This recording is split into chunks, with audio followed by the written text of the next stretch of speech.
विद्यार्थी का जहाँ फोटो भी गलत पेस्ट हुआ है, आप समझ सकते हैं कि जब ई मित्र पे जाते हैं, 2 विद्यार्थी लड़का लड़की साथ गए, उन्होंने साथ फॉर्म भरे। फॉर्म भरने के बाद जब वो फोटो अपलोड करने देते हैं तो उनकी गलती से उन्होंने दूसरा फोटो अपलोड कर दिया। मैं आपको ये दिखा सकता हूँ किन फॉर्म में जो लड़के ने भरा है वही आया, मेल भरा है तो मेल आया, फीमेल। क्योंकि कंप्यूटर बाबा ये कुछ नहीं करता, कंप्यूटर से हमने केवल रोल नंबर अलॉट किया है और सेंटर दिया। अगर सेंटर में त्रुटि रही है या रोल नंबर में त्रुटि रही है तो वो हमारे पार्ट पे, अन्य जितनी भी त्रुटियां हैं वो विद्यार्थी स्वयं की है, परीक्षार्थी स्वयं की है। और मुझे बड़ा दुख होता है कहते हुए कि ये परीक्षा सबसे पहले 25 अप्रैल को होनी थी, 25 अप्रैल को स्थगित होकर 20 जून को हुई और 20 जून के बाद 26 जुलाई को हुई। प्रत्येक बार हमने संशोधन के लिए विज्ञप्तियां जारी करी है। किसी की कोई त्रुटि रही हो तो विद्यार्थी संपर्क करे और अपनी त्रुटियां सुधार करे। इस सारे समय देते हुए भी अगर परीक्षार्थी ने नहीं किए तो इसके लिए पूर्णतः परीक्षार्थी दोषी है, न कि माध्यमिक शिक्षा बोर्ड। नंबर 1। नंबर 2, जब विद्यार्थी को अपनी हार्ड कॉपी लेके जो शिक्षक बनना चाह रहा है, मुझे दुख होता है कहते हुए, क्योंकि शिक्षक केवल भर्ती होकर शिक्षक नहीं बन रहा है। हमारे राजस्थान की आने वाली 30 वर्ष की पीढ़ियों का वो उद्धारक होगा।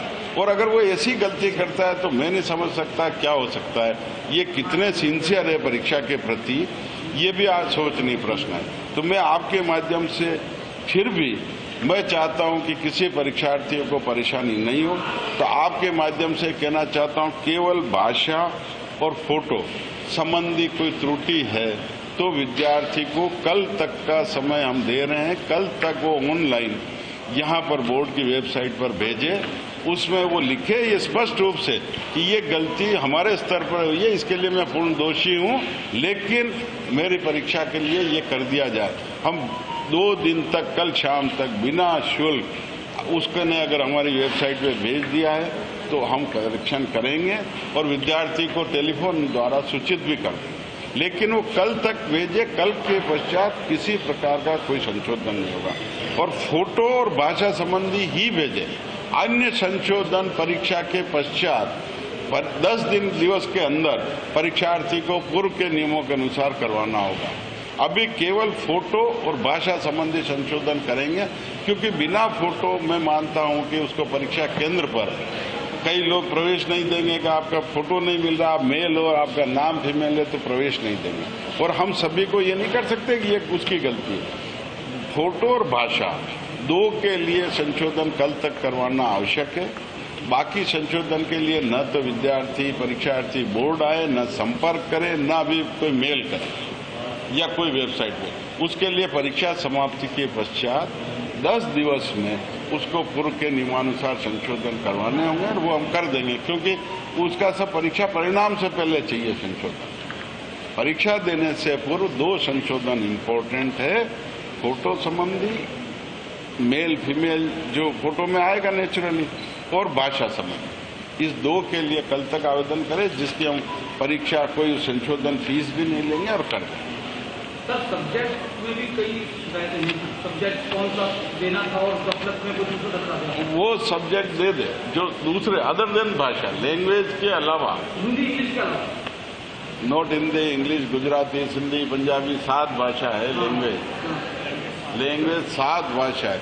भाषा के अतिरिक्त संशोधन के लिए वो परीक्षा समाप्ति के विदिन 10 डेज बाद में 10 दिन विदिन 10 डेज, 10 दिन बाद नहीं सर, विदिन 10 दिन, क्योंकि हो सकता है कि आपका सहयोग रहा, सरकार का सहयोग रहा तो मैं 15वें दिन रिजल्ट दे दूंगा। तो रिजल्ट के पहले, असेसमेंट के पहले अगर वो भाषा जैसे सोशल साइंस नहीं करवाएगा तो उसका असेसमेंट तो जो फॉर्म में भरा उसके आधार पे हो जाएगा।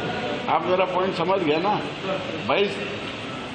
उसका असेसमेंट उसी आधार पे होगा जो उसने सब्जेक्ट भरा है, कि उसने 7 भाषा भरी है, 7 भाषाओं की अलग है, लेकिन प्रश्न नंबर सेम है, 1 से 30, उसको 7 में से 1 करना है, तो उसका असेसमेंट उससे होगा जो उसने सब्जेक्ट भरा है। और इसलिए मैं कह रहा हूं कि भाषा संबंधित उसको प्रश्न पत्र, भाषा, फोटो कल तक करवाना संशोधन जरूरी है। अन्य संशोधन परीक्षा के 10 दिवस के भीतर, 10 दिवस बाद कराएगा तो उसके लिए न तो बोर्ड दोषी है, न हम दोषी है, और परीक्षा परिणाम उसी आधार पर बन जाएगा जो उसने भरा है। कुछ महिला परीक्षार्थी हैं, उन्होंने परीक्षा केंद्रों को लेकर के आपत्ति जताई है कि कुछ गर्भवती भी हैं, उनको 500 किलोमीटर दूर से परीक्षा केंद्र है, उसको लेकर मैं आपको एक चीज बताऊं, आपके माध्यम से पहली बात तो हमने मैरिड महिलाओं को सबको पहले ही गृह जिला दिया था, और जब बहुत ज्यादा ये हुआ कि इतना ट्रांसपोर्टेशन, तो हमने और बची हुई महिलाओं को भी गृह जिला दिया, सुन लो। लेकिन बची हुई महिलाओं को बाद में दिया है, तो जहां तक उपलब्धता थी हमने प्रयास किया, उसमें हो सकता है 2 से 5% रह गई वो महिलाएं, लेकिन मैरिड महिलाएं नहीं रही है। दूसरी बात, अगर कोई महिला रही है तो आप ये पता कर सकते हो कि उन महिलाओं ने कितने फॉर्म भरे हैं। अगर किसी ने 10 फॉर्म भरे, हम उन सबका जिला बदल किया है। क्योंकि 10 फॉर्म क्यों भरे कि उसको 10 जगह सेंटर मिले, जहाँ कहीं न कहीं वो व्यवस्था करके गलत काम करके वो अपना कार्य सिद्ध करे। हमने ऐसा अवसर नहीं दिया। जिन्होंने ज्यादा भरे उन सबको जिले से बाहर दिया, और वो परिवर्तन हम नहीं करेंगे।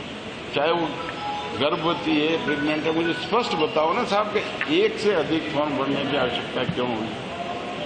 आपको ये सुनकर आश्चर्य होगा, 22 फॉर्म भरे, और ये मैं आपको दावे के साथ कहता हूं कि ये जो ऐसी गैंगस्टर है वो भरवाते हैं, गैंगस्टर, जिससे वो परीक्षा केंद्र पर व्यवस्था करे, और व्यवस्था करके जहां उनकी व्यवस्था हो सके। ऐसे फॉर्म 44,000 है। आप आश्चर्य करोगे, क्या करेंगे मैं प्रयास कर रहा हूं, दिन रात प्रयास कर रहा हूं, परीक्षा सुचिता से हो। गरीब बच्चे, जो मेहनत कश बच्चे हैं, उनका हक कोई अनैतिक तरीके से दूसरा नहीं ले, इसके लिए मैं मेहनत कर रहा हूं, प्रयास कर रहा हूं। आपका सहयोग, सरकार का सहयोग, और मुझे ये कहते हुए आज बहुत हर्ष है कि माननीय मुख्यमंत्री जी ने पूरा आदेश दिया है कि जो ऐसा हमारे को सुविधा चाहिए, आवश्यकता हो, ऐसी मदद चाहिए, वो पूरी मदद सरकार से मिल रही है। अन्यथा 26 लाख बच्चों की परीक्षा कराना किसी एजेंसी के बस में नहीं है, क्योंकि आप रोज देख रहे हो छोटी छोटी परीक्षा में क्या क्या हो रहा है।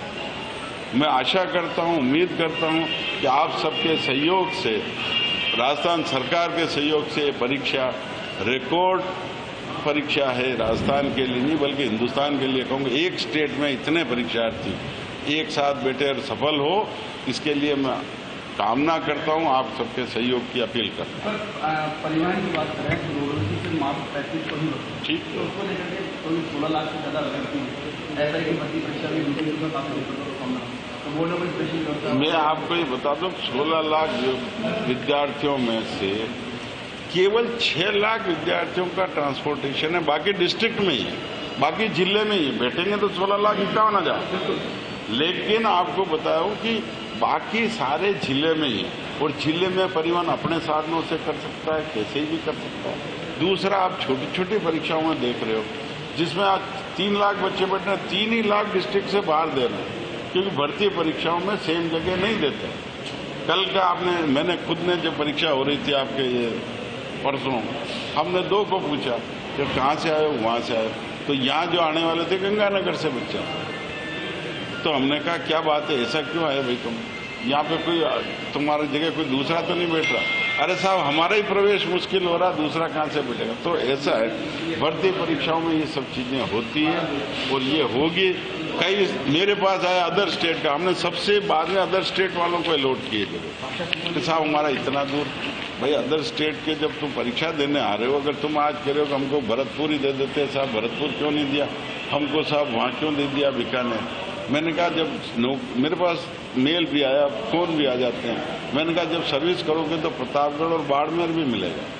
जब आपको यहाँ नौकरी करनी है तो आपको आना पड़ेगा। एक सर अभ्यर्थियों का ये शिकायत है कि बोर्ड ने हमसे विकल्प भराए थे, बिल्कुल भराए, 4 विकल्प भराए, बिल्कुल, लेकिन वो विकल्प में हमें नहीं दिए। एक चीज आपको बताएं, भरतपुर से 1,08,000 बच्चों ने आवेदन किया। कितनों ने? 1,08,000।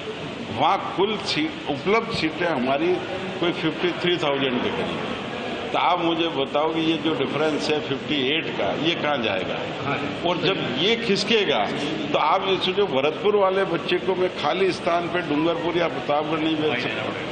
ये भरतपुर की स्थिति नहीं है। धौलपुर, भरतपुर, बांसवाड़ा, इस साइड, मतलब सारे सीमावर्ती जिलों की, क्योंकि अदर स्टेट के 2,70,000 से अधिक बच्चों ने अप्लाई किया है। तो उनकी वजह से जब आप पुश करोगे तो सभी होंगे। और इसलिए हमने फिर हमारे माननीय मंत्री जी ने कहा कि नहीं, आप ऐसा नहीं करोगे, किसी ग्रुप विशेष को कहीं नहीं डालेंगे। हमने रेंडमाइजेशन किया, तो रेंडमाइजेशन से हमको रूल बनाना पड़ा। पहले हमने बनाया मैरिड वुमन को नहीं डिस्टर्ब करेंगे, फिर बाद में और हुआ कि इतना ट्रांसपोर्टेशन, तो लेडीज कैंडिडेट को हमने कोई गृह जिला नहीं दिया है, और जेंट्स कैंडिडेट को उन्हीं को गृह जिला दिया जो PH लाइन इनको दिया। तो रेशमा लागू